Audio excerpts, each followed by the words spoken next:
Des caricatures antisémites du 19e siècle à la désinformation liée à la pandémie de Covid-19. La dynastie Rothschild reste une des cibles favorites des récits conspirationnistes.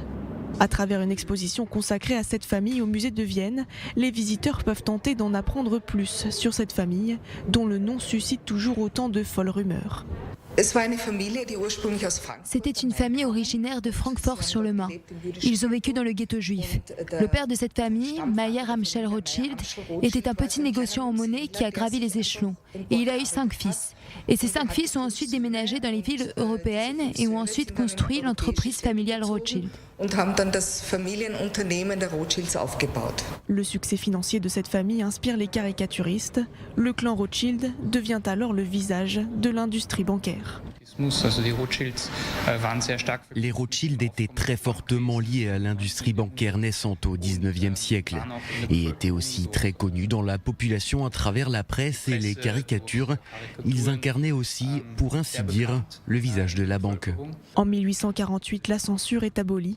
Les dessins abordent progressivement le thème d'une prétendue conspiration juive mondiale.